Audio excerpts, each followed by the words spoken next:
in Ohio country today.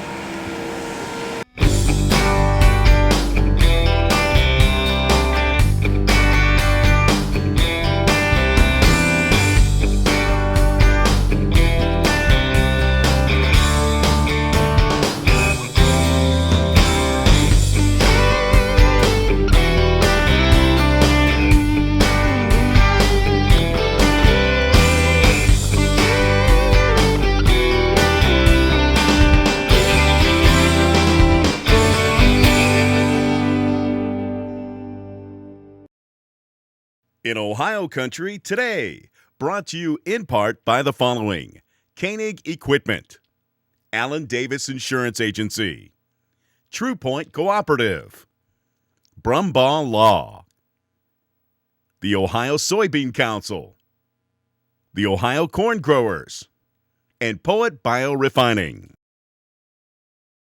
This week in Ohio country today, it's all about wind energy. We meet Bill Sprately from Green Energy, Ohio. We catch up with Clair Dudgeon, commissioner from Wert County. And we meet Jereme Kent from One Energy. We'll have all that and more this week in Ohio country today. Most of us struggle with protecting the nest egg we've built. And when you're suddenly faced with providing long-term care for you or a loved one, you need someone now who you can trust to help you keep control of your home, your farm, and your assets. Protecting that nest egg is what we do best. We're Brumbaugh Law Firm. Call us today to schedule a free consultation anywhere, anytime. We'll come to your home, farm, or business to see if we can help. Brumbaugh Law Firm, using Ohio law to protect your assets. TRUPOINTE has high-quality products for your livestock needs, and our expert on-time and reliable services support the best programs and analysis to help ensure your livestock herds and flocks are healthy and profitable. At TRUPOINTE, we care about food and farming, and it's our mission to support you in your efforts to provide safe, affordable food for the world and your family.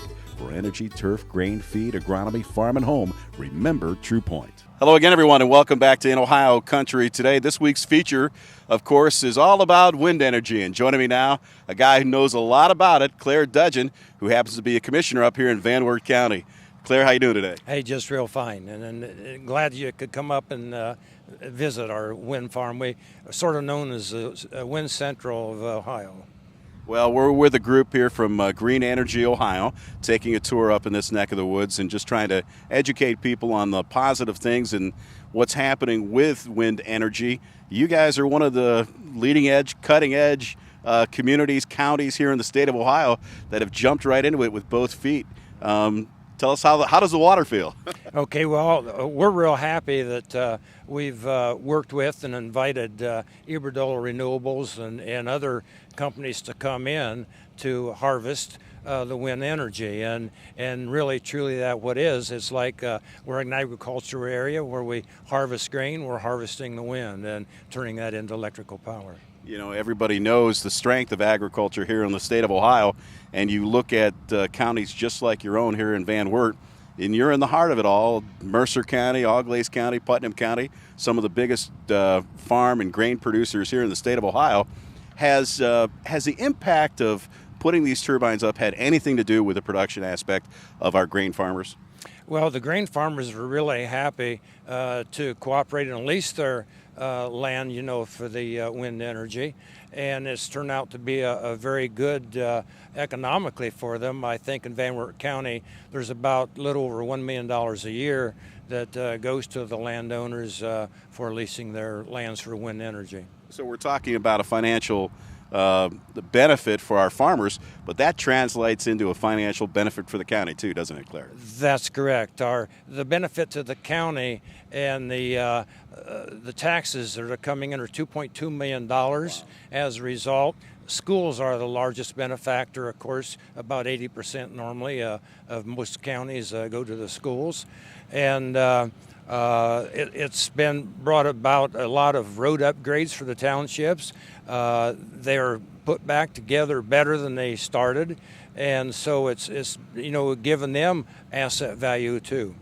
You know, some of the things that we've noticed too is the fact that in addition to those kind of benefits, we're also creating jobs.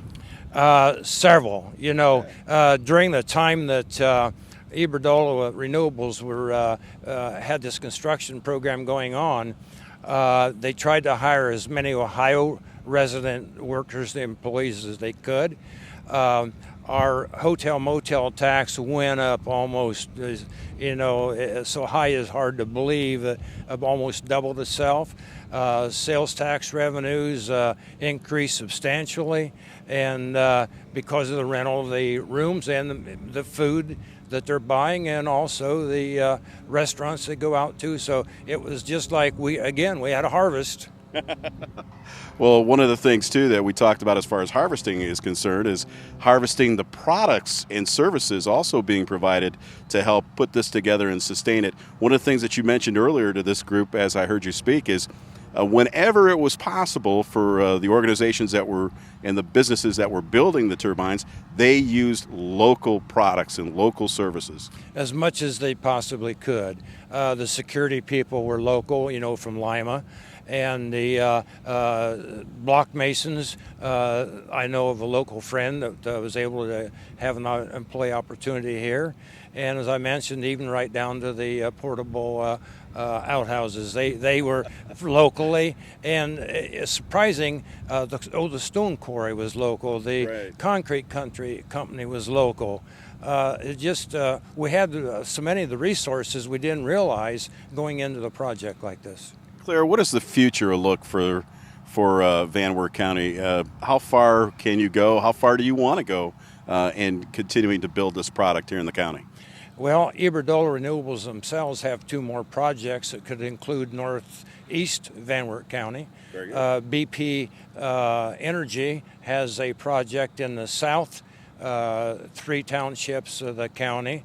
All the school districts at that point then will be receiving tax revenues from these projects. Amazing. We talk about economic development in these hard times. This is one product, this is one area here in the state of Ohio that has certainly taken a cutting edge and, as we said, a leading edge in economic development and growth. It really has. And the schools were our partners right away. Because roughly 80% of the revenues on taxes go to the schools. And as they were being monies cut back at the state levels on the foundation fund, this is replacing a lot of those dollars, and so they don't have to go to the voter for additional revenues as often or for as much. Claire, it seems like you really open your arms to organizations like Green Energy Ohio when they are bringing in these kinds of groups and organizations and people here to educate them on the benefits of this product. If people want more information, they want to learn about what's happening up in Van Wert County, how do they get a hold of you? Okay, Van Wert County Commissioner's Office is the easiest way. Phone number is 419-238-6159. And that'll get to any of the commissioners. The mailing address, Van Wert County Commissioners, 114 East Main Street, Suite 200, Van Wert, Ohio, 45891. All right. And that's all the information you probably need and more. And, of course, we'll have a link to their website on our website at inohiocountry.com. Clair Dudgeon has been our guest, Van Wert County Commissioner. Claire, thanks for joining us. Well, thank you. I've been pleased to do so. And we'll be back with more In Ohio Country today, right after this. For more information about today's show or to suggest a topic, visit us on the web, inohiocountry.com. That's inohiocountry.com.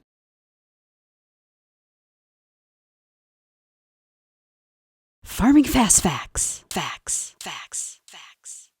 It's time for another Farming Fast Fact. Tad Nicholson is the Executive Director of the Ohio Corn and Wheat Growers Association. Tad, ethanol is one of those success stories in Ohio and American agriculture that is just positive on top of other positives. There's all kinds of reasons we can talk about why using ethanol in the United States is positive.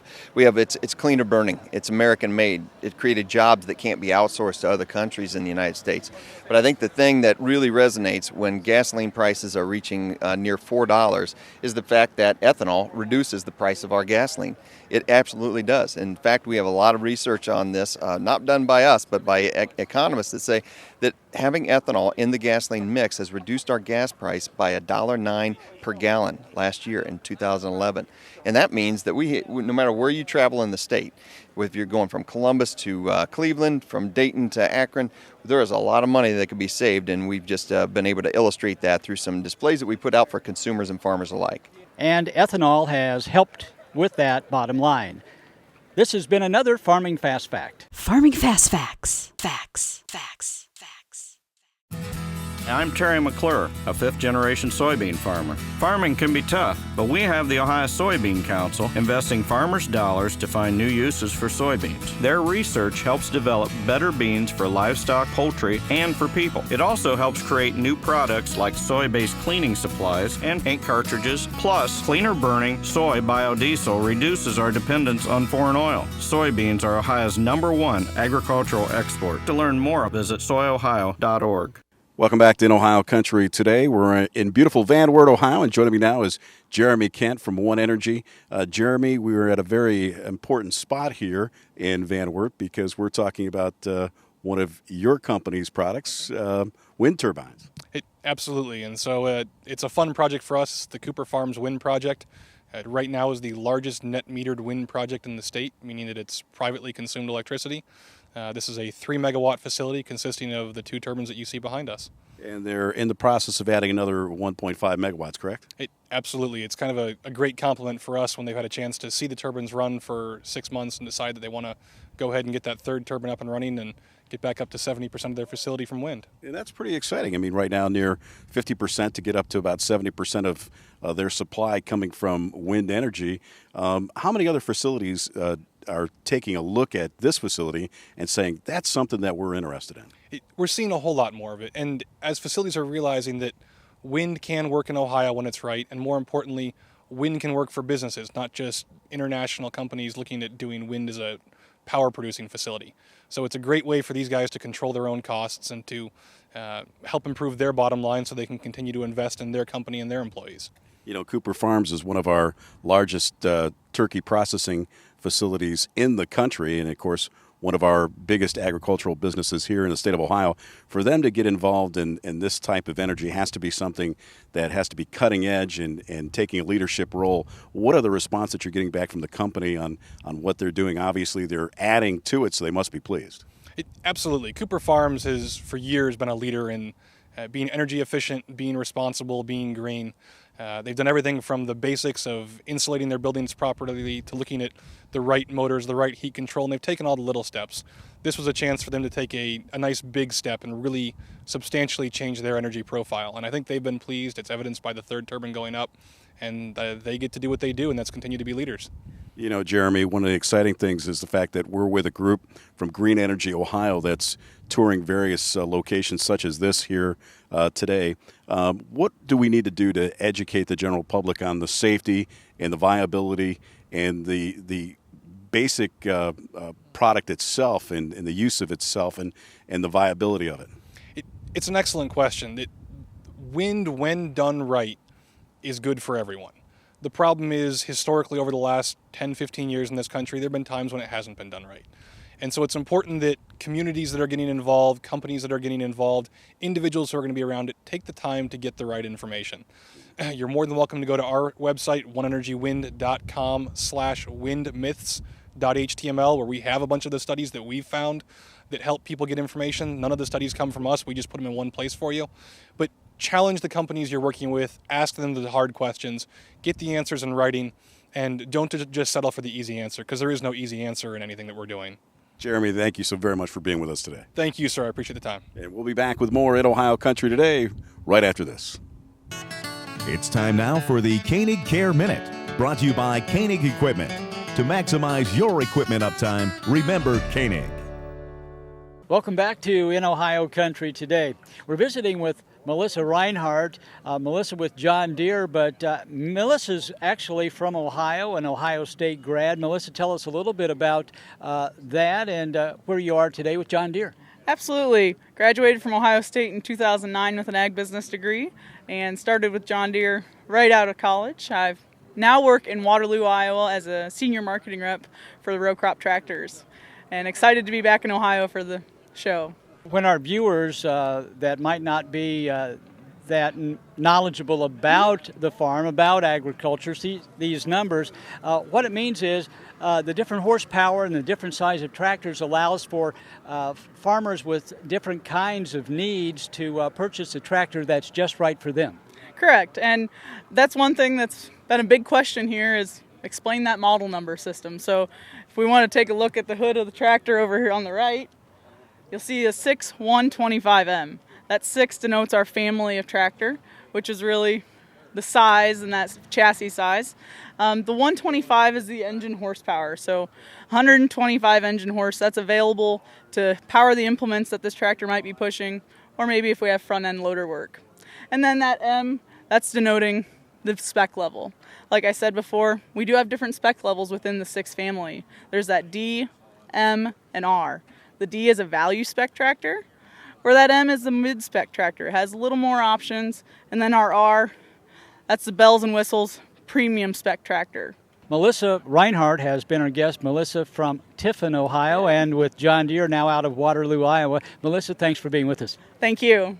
And stay with us, back with more right after this. The Koenig Care Minute, brought to you by Koenig Equipment. To maximize your equipment uptime, remember Koenig.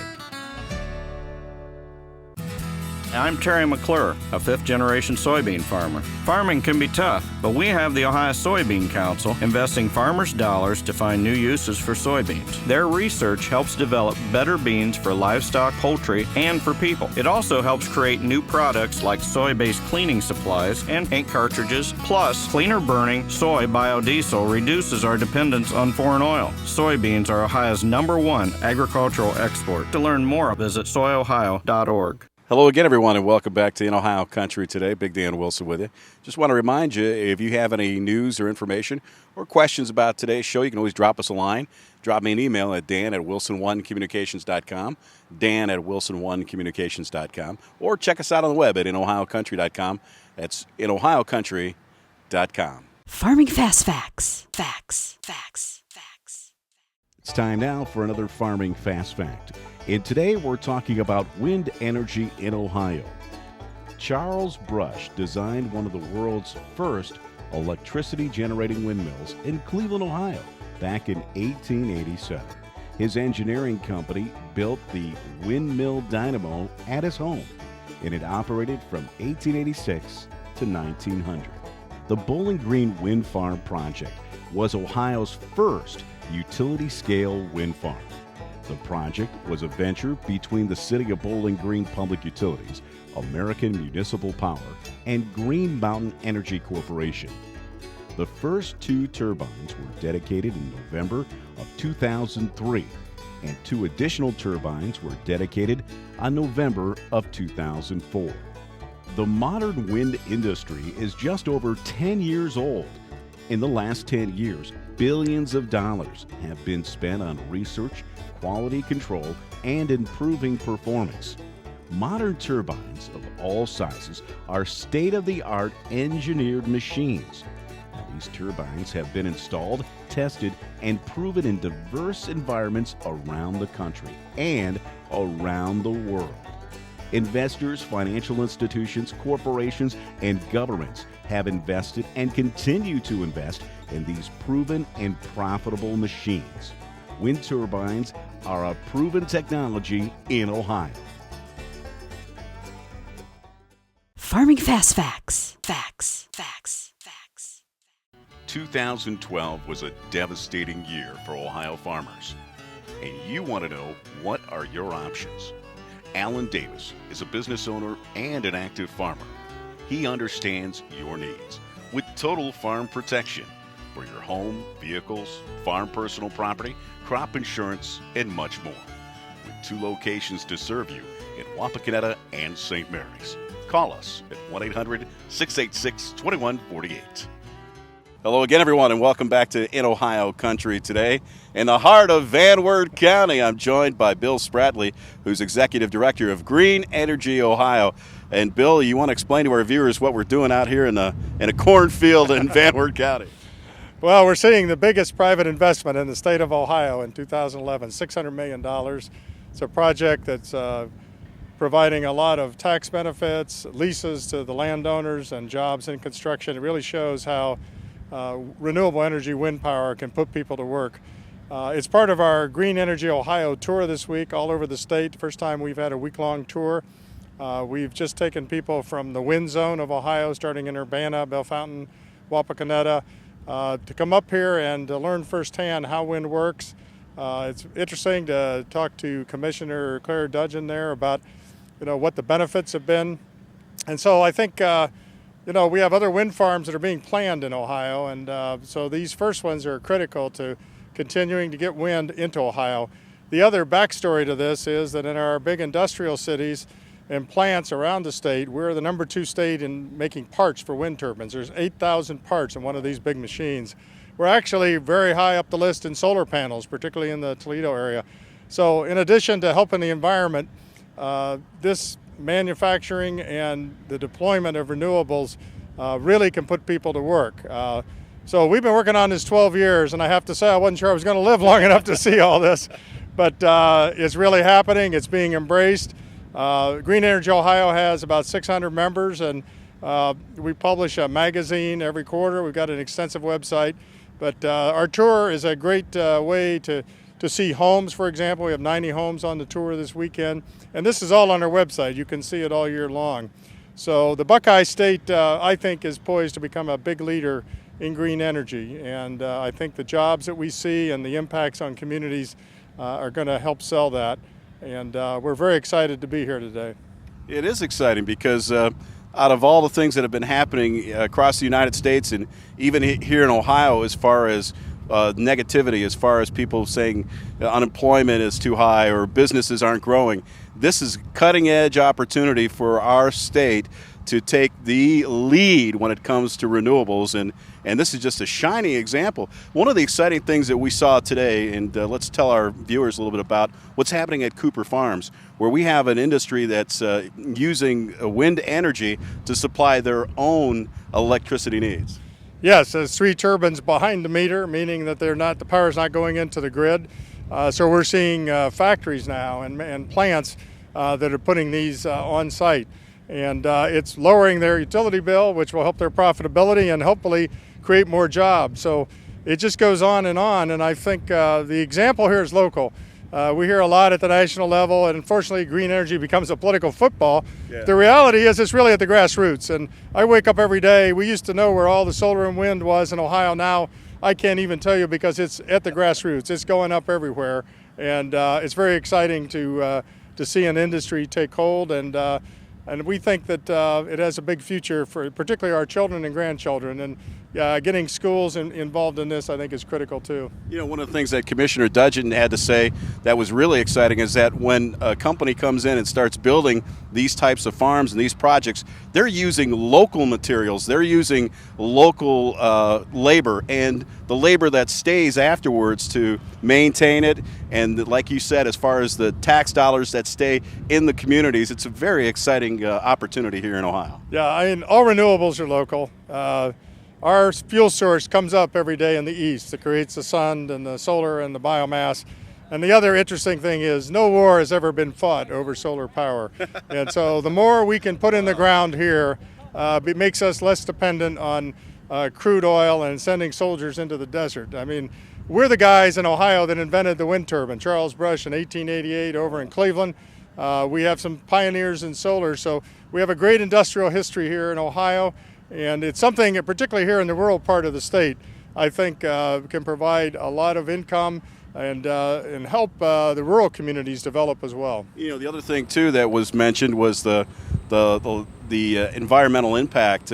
Basically, a lot of people had concerns, especially the farmers out here that were sacrificing maybe a certain amount of land, that they were putting into corn or wheat production or soybean production. But the environmental impact is very little, and the return on their investment is a lot. Yeah, I think the clean energy aspect is real, and I think that we see this as complementing the shale gas. We see that gas works well with renewable energy, and we need everything. But we have the ability here it's unique to Ohio because of our whole history where we can actually grow this industry. And so it's exciting to see these first pathfinders. I mean, these are the real pioneers that put this up. The county commissioners, the trustees, the local community that got together and maybe you can't put this everywhere, but I invite people to come up all over the state and to see this in Ohio, right on Route 30. It's a great rest stop. We had lunch there today. Can have lunch, and it's probably the best rest stop in the state from my point of view. It really is. It really is. Our guest today has been Bill Sprately, Executive Director from Green Energy Ohio. Once again, if people want more information about the organization, where do they go? You go to Green Energy Ohio. We're at greenenergyohio.org. We're in Columbus, and just take a look. We've got lots of photos and a magazine, and get involved. Join us. Bill, thanks for joining us. And we'll be back with more In Ohio Country today, right after this. This is Ken Koenig from the Koenig Care Minute, reminding you that if you need parts, service, or product support, or that new equipment, don't hesitate to call us at any one of our locations or visit us on the website at koenigequipment.com. Hi, I'm Alan Davis at Alan Davis Insurance and Financial Services. Whether it be for your auto, home, life, farm, commercial, truck, crop, or financial service, give our office a call. 800-686-2148 or visit us on the web at alandavisinsurance.com. Hey, that's going to do it for this week's edition of In Ohio Country Today. If you'd like more information on today's show, you can check us out on the web at inohiocountry.com. That's inohiocountry.com. Have a good day, everybody.